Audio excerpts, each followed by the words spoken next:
BBC Radio 1 Extra. I'm Nadia J, and I am sat with an actual icon, a queen, somebody who's got me through good times, heartbreaks, someone who's expanded my vocabulary because I listen to her. Can we please make some noise for the Mariah Carey? Thank you, darling. You're so welcome. How are you? I'm good. How are you? I'm great. You look amazing. Well, you look gorgeous, gorgeous. Thank you. And gorgeous. Thank you. 3 times. It's amazing to have you here. And, you know, at 1 Extra, we play new Mariah, we play old Mariah, we play in the middle Mariah. So this is huge for us to be able to sit down and talk to you. And I think we should start with the fact that you are, of course, someone who has transcended time, but we have new music, Mariah. We do have music. This is you're not sitting down for anybody. I mean, you are right now, but you're on our necks. So let's talk about the new album. Okay. We'll start with the fact that, you know, it's due out the end of September. Mm-hmm. And you have been dropping, you know, little gems here and there. Yes. What does this album mean to you? It's such an incredible feeling to be putting out this album, to be doing new music, because I just hadn't in so long. And when I started working on you know, the project, I was like, we can actually do an album.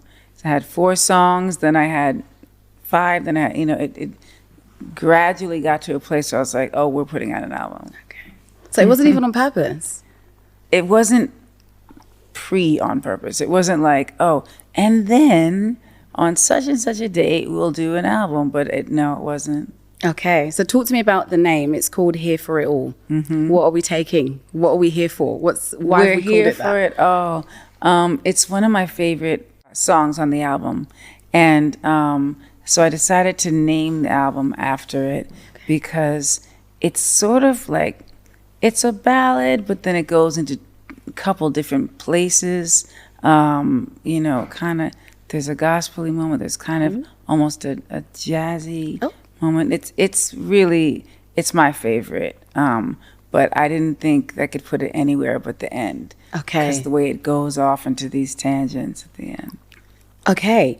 So we're doing multi-genre in one song. Multi-genre. Literally Here for It All. Here for it Is there dancehall in there? Is there any like random genres that we should be aware of? No, we've got enough of other genres earlier on. But no, that one, it just, I loved it so much. And I was like, people love to hear this. And they got to wait right to the end to get it. Yes. Very smart. I love that. Okay, let's talk about new music. We actually played Sugar Sweet today. Yay. Do you like it? Not you and the girls. Like, I Me love and it. the girls. Because, you know, it's not something that I thought I'd be saying. Mm-hmm. Mariah Carey, Shenseea, Kalani. Mm-hmm. Same song. Mm-hmm. So I really need to be a fly on the wall. I would like to know how and when this happened. Well, I mean, first of all, I heard the girls on a song that is Sugar Sweet now, but when we were first, you know, working on it, and everybody that was around me were like, oh my gosh, if you put this out, this would be incredible. And so we met, and we had just a great time together. It just felt right, like it was supposed to be. I'm sorry, I'm fangirling because you, Kalani, and Shenseea. Okay, here's the real question now, because I can imagine not everyone can get on a Mariah Carey song. So were there any like vocal tricks that the girls had to do, or was you already well versed in hearing Shenseea and Kalani, or did you put them to the test a little bit? No, I don't think I put them to the test because they sounded right. To me, they just felt right. They gave it an extra zhuzh that the song, it's not that it needed it, but it made the song like a little edgier, you know? It worked. We love it. It sounds great. So obviously that's going to be on the album as well, which we're excited about. So you came back after 6 years with your single Type Dangerous, which is sampling Eric B. And Rakim. Right, and Rakim. And, you know, as somebody who's listened to you for plus 20 years, you are very much into, it seems like, when it comes to some collaborations, you know, you've worked with Missy and The Brat and Bone Thugs and, you know, Busta and Jada. Girl, Jada, like, that is one of my tunes, by the way. I won't sing it, let's not be embarrassing. But I want to know, is there some sort of love for hip hop, you know, in general for you? Definitely. There's always been a love for hip hop, all the way back to before Eric B is president. Mm-hmm. But now when we did this record and sampled Eric B, you know, is president, it just made me so happy because that's like a childhood memory. And, you know, I couldn't even imagine that song without that sample. So exciting. Is there any other collaborators, any other rappers that you're like, actually, I haven't worked with you? There's a few. Ooh. They'd have to like me and see, you know. I dare someone not to like you. Let me at them. But yeah, I guess it has to make sense, like musically. Yeah. I love that. Okay, we're going to move on because actually I saw this video of Rihanna and I assume you've seen it because you were in the video. The one I'm in. Okay. Yes. For those that don't know, Rihanna is one of us, and she fangirl to fangirl extent, was at one of your concerts and asked you to sign a particular part of her body, which is, I hope she hasn't washed because I wouldn't. I'm sorry. It was a permanent marker, but I'm quite sure she got it off there. So what does that look like from your gaze? Because first of all, would you work with Rihanna? Is that something that could happen? I love Rihanna, and I would definitely work with Rihanna. Okay, good. She's just one of those people that everybody loves. Yeah, agreed. Yeah. But I can't imagine what you were thinking when you saw her in the crowd. Was you shocked? No, she had me. I was in the crowd. Yeah. And then she was right there, and I was like, oh my gosh, Rihanna did come to the show. They weren't lying. And because people have been telling me all night, like, she was going to come. Right.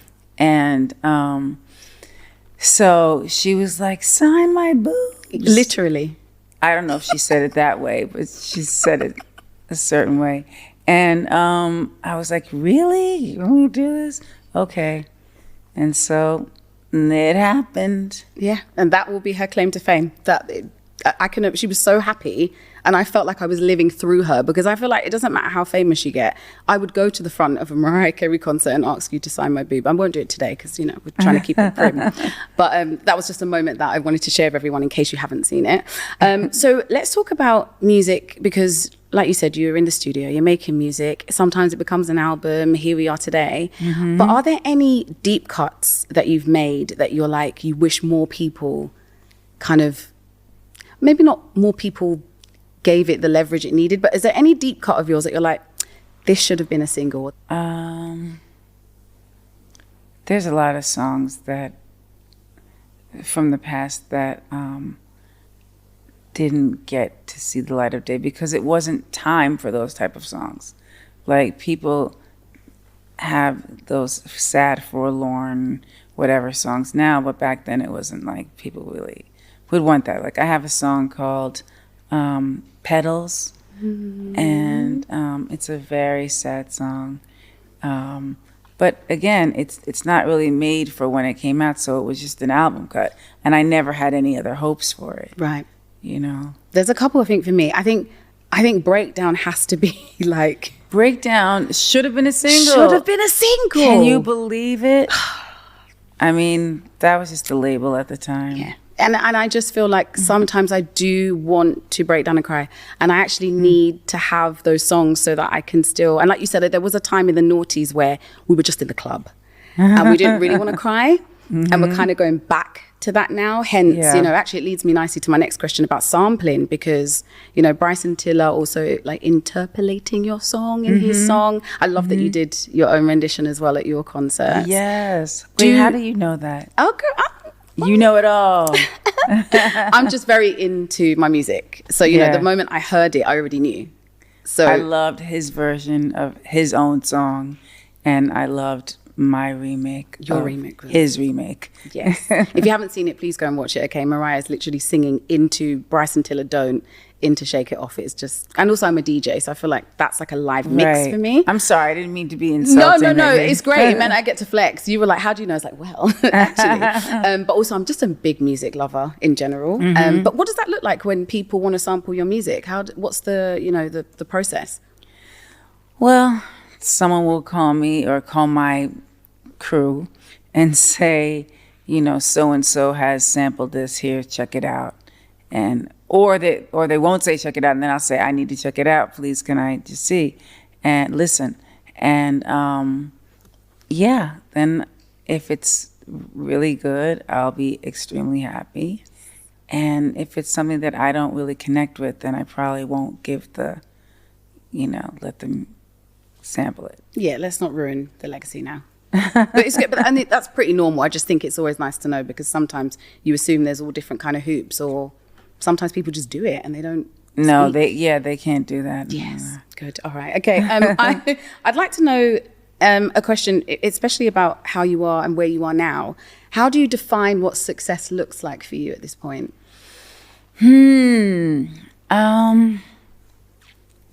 Success looks like happiness for me at this point. Yeah. Yeah. And that's the truth. That's something that you just have to feel it. No notes. So we could have just had like a choir there at the back. Okay, so we're going to have to talk about the fact that it's not Christmas, but we need to know, how early is it before we all start deciding to press play on Christmas songs? I mean, this must be the bane of your life at this point. I think we got to go with November 1st or 2nd. Good date. Yeah. Okay. Anything before that? That's Halloween. Yeah, clear it up. They got to just stick to the format. Come on, Halloween, Christmas. Yes. Did you think, whilst recording this song in 1994, that this would be something that would carry you? I mean, some people genuinely just wait for All I Want for Christmas to come out every single year. Like, it's not even about Christmas anymore. It's actually just about your song. Is that something that you ever anticipated happening? I had no idea that would be the situation. Because how can you? Mm-hmm. I mean, any song you write, you hope it's a success or in some way successful. But that has really, it kind of blew me away that happened. I love that, though. Okay, I've got a final question. Uh-huh. Because my go-to karaoke song is absolutely always be My Baby. You don't want to hear it. I want to hear it. There's one thing my mum taught me, is if you've got nothing nice to say, don't say it. And this would be a singing version of Events. You don't want to hear me doing that. Okay, but it's my go-to karaoke song. But do you have one of your own? Is there a karaoke song that Mariah Carey's like, this is the song I sing, even if it's one of your own? I've just never done karaoke. What? You've never done karaoke? No, maybe once or twice in different parts of the world, but yeah. Once in China on a boat, I think. Okay. Do you remember what you sang? I think it was my song. I think it was Hero. Okay. Oh, good. It's a good selection. I mean, you can sing it. It's your song. But I kind of see you as like Stevie Wonder kind of. Yeah, that's true. Well, anything Stevie is amazing, but they don't always have the right songs on those things. Agreed. Someone has to take Mariah Carey karaoke. I feel like it's an English tradition. Let's make it a tradition. Let's figure it out. We have Except that I have a lot of early interviews, press, yes, all the work. stuff. Yeah. So I want to go to sleep early so that What time's bedtime? Oh, I don't know. 11. We'll have you in and out of karaoke by 11. I thought you were going to say like 8 p.m. Oh, no. But you could do like a hard 7, hard 10 karaoke. No alcohol. We don't want to mess up the voice. No. And then bed by 11, you'll be good to go. Just all get right, the tea. let's try and figure it out. Let's do that. All right, guys, Okay. make some noise for the lovely Mariah Carey. Yeah. Thank you. Thank you. Thank you so much for talking to us. Great to talk to you. Great to meet you too.